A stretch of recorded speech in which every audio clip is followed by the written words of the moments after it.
Assalamualaikum warahmatullahi wabarakatuh. Ya, hai anak-anak kelas 5 semuanya. Bagaimana kabarnya hari ini? Ya, Ibu doakan semoga kita semua selalu ada dalam lindungan Allah Subhanahu wa taala dan kita semua selalu diberikan kesehatan untuk hari ini, hari esok, esok, dan seterusnya.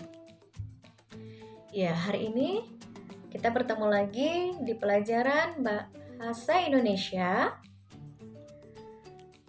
Masih bersama dengan Bu Fitri dan Pak Faisal. Ya, bahasa Indonesia kita kali ini kita akan membahas tentang jenis-jenis karangan. Mungkin di antara kalian ada yang sudah pernah belajar ya di kelas sebelumnya tentang jenis-jenis karangan ini. Kalau sudah, tidak apa-apa, kita ulang kembali, kita review kembali agar pemahaman kalian mengenai jenis-jenis karangan ini bisa semakin kuat dan mendalam. Ya, sudah siap untuk belajar bahasa Indonesia? Oke, kalau sudah, kita akan langsung mulai ya. Ya. Jenis-jenis karangan ini terbagi ke dalam 5 jenis. Jenis yang pertama ada karangan narasi. Jenis yang kedua ada karangan eksposisi. Yang ketiga ada karangan deskripsi. Dan yang keempat ada karangan argumentasi. Lalu yang kelima ada karangan persuasi. Ya, kita akan bahas setiap jenis karangannya. Oke. Ya, karangan yang pertama adalah karangan narasi. Karangan narasi ini adalah karangan yang berupa rangkaian peristiwa baik fiksi maupun non-fiksi yang disampaikan sesuai dengan urutan waktu yang sistematis dan logis. Pada karangan narasi terdapat tahapan-tahapan peristiwa yang jelas, dimulai dari perkenalan, timbul masalah, konflik, penyelesaian, dan penutup ya. Nah, jadi karangan narasi ini adalah jenis karangan yang biasanya sering kalian baca. Biasanya terdapat pada cerpen, pada cerita bersambung juga ada ya, cerbung, pada novel, ataupun pada cerita-cerita roman. Nah, biasanya sih di cerita narasi ini ada tokohnya ya. Jadi untuk karangan narasi kalian sudah tidak asing karena tadi contohnya sudah jelas ya, ada di cerpen, novel ataupun di cerita-cerita roman. Oke, sekarang Bu Fitri akan bacakan contoh pendek nih karangan narasi. Oke. Libur semester ini aku pulang ke kampung halaman. Di sana aku bertemu kedua orang tuaku dan adikku yang sangat aku sayangi. Lama sekali waktu berjalan jika kita sedang merindu. Aku ingin bicara, aku rindu tidur di kasur empuk kamarku. Aku ingin makan masakan ibuku, dan liburan inilah waktunya. Aku pulang disambut oleh keluargaku dengan masakan kesukaanku yang telah terhidang. Selama liburan di rumah, aku sangat senang. Aku seperti mengulangi masa kecilku dulu. Ingin aku bilang, aku mau di sini saja. Aku tak mau lagi kembali ke kota. Nah, ini adalah contoh karangan narasi ya. Jadi di sini dijelaskan, diceritakan tentang aku ya. Tokohnya di sini aku yang sudah rindu akan kampung halaman ya. Lalu dia pulang dan di kampung halamannya dia disambut oleh orang tuanya ya, disambut dengan makanan kesukaannya, disambut oleh adik, oleh keluarganya ya, dan seterusnya. Nah, ini adalah contoh karangan narasi. Jadi tadi ada tokohnya, ada permasalahan juga. Permasalahannya apa? Yaitu tadi rindu akan kampung halaman, ya, dan seterusnya. Karena ini ceritanya singkat, tidak Ibu ceritakan sampai akhir. Jadi nanti kalau sampai akhir ini akan ada konflik di tengahnya, juga nanti akan ada penyelesaian dari konfliknya dan penutup ceritanya, ya. Itu untuk contoh karangan narasi. Kita akan lanjut ke karangan berikutnya. Ada karangan apa? Oke, ada karangan eksposisi. Nah, karangan eksposisi ini adalah jenis karangan yang berisi tentang penjelasan-penjelasan maupun pemaparan mengenai suatu informasi kepada pembaca. Nah, tujuan karangan ini adalah untuk memberikan informasi yang sejelas-jelasnya kepada pembacanya. Jadi kalau karangan narasi menceritakan, ya. Nah, kalau eksposisi ini dipaparkan itu dijelaskan dengan secara rinci secara detail tentang suatu informasi agar pembacanya dapat menerima atau dapat memperoleh informasi yang jelas ya dari apa yang dia baca. Oke, kita akan lihat contoh karangan eksposisi. Pemerintah akan memberikan bantuan pembangunan rumah atau bangunan kepada korban gempa. Bantuan pembangunan rumah atau bangunan tersebut disesuaikan dengan tingkat kerusakannya. Warga yang rumahnya rusak ringan mendapat bantuan sekitar 10 juta. Warga yang rumahnya rusak sedang mendapat bantuan sekitar 20 juta rupiah. Dan warga yang rumahnya rusak berat mendapat bantuan sekitar 30 juta rupiah. Nah, calon penerima bantuan tersebut ditentukan oleh aparat desa setempat dengan pengawasan dari pihak LSM. Nah, jadi kalau karangan eksposisi ini ya, di sini dia memaparkan atau dia menjelaskan dengan detail ya tentang bantuan pemerintah terhadap korban gempa. Di mana di sini yang dipaparkan adalah tentang kisaran uang ya, tentang kisaran uang yang diberikan kepada korban gempa mulai dari yang rumahnya rusak ringan yaitu sekitar 10 juta rupiah, rusak sedang 20 juta rupiah dan yang rusak berat 30 juta rupiah. Nah, jadi di sini dijelaskan dengan detail, dengan rinci tentang kisaran bantuan yang diberikan oleh pemerintah ya. Ini contoh dari karangan eksposisi. Dipaparkannya dengan jelas dan dengan detail. Jadi sehingga kita yang membaca tahu informasinya. Oh, ternyata korban gempa ini mendapatkan bantuan loh dari pemerintah dan besarannya pun berbeda-beda ya. Jadi informasinya jelas. Oke. Bisa dibedakan ya antara paragraf narasi dan eksposisi. Karangan eksposisi dan karangan narasi. Oke, kalau sudah, kita akan lanjut ke karangan selanjutnya, yaitu karangan deskripsi. Nah, karangan deskripsi ini adalah karangan yang menggambarkan atau melukiskan suatu objek maupun benda kepada pembaca seolah-olah pembacanya bisa merasakan, bisa melihat atau mengalami sendiri topik yang ada di dalam tulisan. Nah, kalau deskripsi ini tadi jelas dia berbeda dengan eksposisi dan juga narasi ya. Jadi di deskripsi ini yang kuat adalah penggambarannya. Penggambaran itu bukan berarti kita menggambar ya. Menggambar misalnya rumah kita menggambar rumah, masjid kita menggambar masjid, pantai kita menggambar pantai, bukan. Kita menggambarkannya dengan kata-kata. Ya, kita menggambarkan dengan detail tapi dengan kata-kata. Seolah-olah nih ketika kita yang membaca sendiri tulisan itu, kita benar-benar bisa merasakan seolah-olah kita berada di tempat tersebut gitu ya. Kita mengalami. Nah, seperti apa sih contoh karangan deskripsi ini? Oke, coba disimak ya. Aku memiliki rumah yang terletak di lereng gunung dan dekat dengan sawah. Rumahku tepat berada di depan jalan untuk menuju gunung. Di sebelah kiri rumahku terdapat masjid yang cukup besar yang biasanya digunakan untuk sholat Idul Adha. Di depan rumahku juga terdapat halaman yang cukup luas dan biasanya digunakan untuk bermain anak-anak kecil di sekitar rumah. Cat rumahku berwarna hijau muda dan kusennya berwarna hijau tua. Pintu rumahku juga berwarna hijau tua. Rumahku tidak terlalu besar, namun cukup untuk menampung 10 orang, karena terdapat lantai 2 yang dapat dihuni. Nah, bisa kalian bayangkan ya keadaan rumah si aku ini. Jadi katanya tadi rumahnya ada di lereng gunung, dekat dengan sawah, lalu di sebelahnya ada masjid yang besar, halamannya juga cukup luas, biasa dipakai untuk anak-anak bermain, ya. Lalu tadi digambarkan juga dengan jelas apa warna cat rumahnya, ya. Sampai ke kusen-kusen rumahnya juga seperti apa warnanya.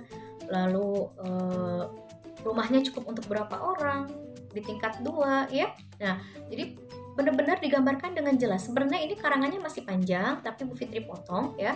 Dan Bu Fitri harap dengan karangan yang sedikit ini juga bisa memberikan gambaran sama kalian tentang keadaan rumahnya si aku, ya. Dan bisa kalian bayangkan, mudah-mudahan juga bisa kalian rasakan, oh seperti ini ya rumahnya si aku gitu ya. Nah, nanti kalian juga kalau diminta untuk membuat karangan deskripsi, misalnya tentang rumahku juga, ya kalian juga bisa membuat membuat karang deskripsi ini dengan menggambarkan secara detail, secara jelas, sehingga membuat nanti teman-teman kalian yang membacanya atau mungkin ibu yang membacanya juga seolah-olah bisa melihat tentang keadaan rumahmu, ya. Itu untuk karangan deskripsi. Kita akan lanjut ke karangan selanjutnya, ada karangan argumentasi, ya. Nah, karangan argumentasi ini adalah karangan yang berisi pendapat atau argumen penulis tentang suatu hal. Karangan ini bertujuan untuk meyakinkan pembaca agar memiliki pandangan yang sama akan suatu hal dengan pandangan penulis. Nah, kalau tadi deskripsi itu menggambarkan, kalau argumentasi ini ada ciri utamanya, ada ciri khususnya, yaitu ada pendapat di dalam karangannya. Pendapat siapa? Yang pasti pendapat penulis, ya. Jadi kalau nanti kalian baca sebuah karangan dan di dalamnya ada pendapat, ya, ada pendapat dari penulis tentang suatu hal atau suatu informasi, nah maka itu dapat dikatakan sebagai karangan argumentasi, ya. Kita akan lihat nih contoh dari karangan argumentasi. Musim kemarau pada tahun ini adalah kemarau terparah dalam kurun 7 tahun terakhir. Hujan tidak turun selama 5 bulan, mengakibatkan tanah dan sumber air menjadi kering. Menurut BMKG, tahun ini hujan diprediksi akan turun pada bulan depan. Jika hal itu terjadi, maka bisa dipastikan bahwa kemarau tahun ini bukanlah kemarau yang biasa, dikarenakan terjadi selama 6 bulan. Sedangkan menurut data yang disampaikan oleh BMKG tahun lalu, kemarau hanya terjadi selama 4 bulan. Nah, dengan demikian, petani banyak yang merugi karena gagal panen, karena tidak ada air yang bisa mengairi sawah mereka. Nah, di sini, di karangan ini, ada pendapat penulis ya, yaitu nih di akhir paragraf, di sini ada penulis menuliskan pendapatnya bahwa jika demikian ya, atau jika kemarau ini lebih lama dari kemarau-kemarau sebelumnya, maka petani akan banyak yang merugi karena gagal panen dan karena tidak akan ada air yang bisa mengairi sawah mereka. Nah, jadi ini jelas ya contoh karangan argumentasinya, karena di dalam karangan ini ada pendapat. Oke. Kita akan lihat karangan yang terakhir ya, adalah karangan persuasi. Nah, karangan persuasi ini adalah karangan yang berisi ajakan-ajakan kepada para pembaca untuk melakukan atau mempercayai suatu hal. Karena sifatnya yang berupa ajakan, karangan ini bertujuan untuk meyakini pembaca, ya, yang disampaikan oleh penulis untuk melakukan atau mempercayai sesuatu. Nah, persuasi ini juga jelas cirinya ada. Sama seperti tadi argumentasi, ya, cirinya kuat dengan adanya pendapat di dalam tulisannya. Nah, kalau persuasi ini adalah adanya ajakan, ya, adanya ajakan untuk melakukan atau mempercayai sesuatu. Jadi kalau misalnya kalian baca karangan, di dalamnya ada kalimat mengajak, ya, ayo, mari. Nah, berarti itu termasuk dalam karangan persuasi. Kita akan lihat contoh dari karangan persuasi ya, silakan disimak. Tinggal di kota yang padat seperti di Jakarta, setiap individu sebaiknya menjaga kebersihan lingkungan. Salah satu cara yang paling mudah dalam menjaga kebersihan lingkungan adalah dengan membuang sampah pada tempatnya. Seperti halnya saat musim penghujan, di berbagai pintu air yang ada di Jakarta dipenuhi dengan tumpukan sampah yang tidak enak untuk dipandang. Hal ini sering mengakibatkan air meluap dan banjir di daerah pemukiman. Sampah yang dibuang sembarangan akan menyumbat aliran air pada selokan. Ketika hujan tiba akan menyebabkan banjir karena tidak dapat mengalir pada selokan. Nah, untuk itu, marilah kita senantiasa menjaga kebersihan lingkungan dengan membuang sampah pada tempat yang telah disediakan. Nah, bisa ya, tadi kalian sudah simak ya, kita juga sudah baca di paragraf yang kedua, nih di kalimat terakhir, nih ini ada kalimat ajakannya. Untuk itu, marilah kita senantiasa menjaga kebersihan lingkungan dengan membuang sampah pada tempat yang telah disediakan. Itu adalah ciri utama dari karangan persuasi. Ya, dia mengajak, marilah Yuk kita senantiasa menjaga kebersihan lingkungan. Nah, kalau kalian bertemu kalimat seperti itu ya, kalimat yang mengajak ya, mengajak kita untuk melakukan sesuatu atau mempercayai sesuatu, nah maka itu adalah contoh dari karangan persuasi. Ya, itulah kalimat jenis karangan ya. Bu Fitri harap kalian bisa membedakan antara kelima jenis karangan tersebut ya. Dari yang pertama, dari mulai karangan narasi, itu menceritakan ya, biasanya tadi ada tokohnya, ada konfliknya ya, ada permasalahan, terus juga ada penyelesaian masalahnya, ada penutupan untuk yang narasi. Yang kedua tadi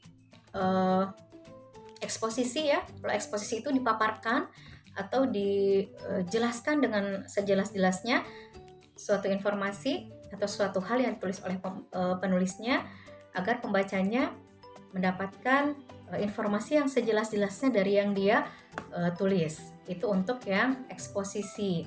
Kalau yang deskripsi, nah deskripsi tadi menggambarkan secara detail ya, menggambarkan dengan sejelas-jelasnya tentang suatu objek atau suatu benda yang dituliskan di dalam karangan tersebut agar pembacanya dapat merasakan seolah-olah kita yang membaca itu ada di dalam karangan tersebut ya, ada di dalam situasi yang diceritakan di dalam karangan tersebut, bisa merasakan, bisa mengalami, bisa melihat. Itu yang deskripsi. Sedangkan yang argumentasi tadi ciri utamanya sudah jelas, ada pendapat di dalam karangannya ya. Jadi jika kalian membaca karangan panjang terus di bawahnya tiba-tiba isinya terdapat pendapat-pendapat ya yang dituliskan oleh penulisnya, berarti itu termasuk ke dalam karangan argumentasi. Dan terakhir ada karangan persuasi. Nah, kalau persuasi ini juga sama seperti argumentasi, ada ciri khasnya yaitu adanya kalimat ajakan ya, kalimat ajakan untuk melakukan sesuatu atau untuk mempercayai sesuatu. Oke, mungkin itu saja penjelasan Ibu tentang jenis-jenis karangan ya. Bu Fitri harap kalian bisa memahami, kalian bisa mengerti. Nanti mangga setelah penjelasan Bu Fitri ini selesai, kalian boleh mengulang lagi ya, boleh diulang lagi, boleh disimak lagi agar pemahaman kalian terhadap jenis-jenis karangan ini bisa semakin mendalam dan kalian intinya bisa membedakan antara jenis karangan yang satu dengan karangan yang lainnya. Nah, setelah ini juga insya Allah akan ada tugas nanti yang akan diberikan oleh Pak Faisal ya. Tugasnya mengenai materi jenis-jenis karangan ini nanti dalam bentuk game di WordWall ya. Oke, itu saja penyampaian materi Bahasa Indonesia hari ini. Terima kasih atas perhatiannya ya. Kita akan bertemu lagi di pelajaran Bahasa Indonesia selanjutnya ya. Oke, itu saja. Terima kasih. Assalamualaikum warahmatullahi wabarakatuh.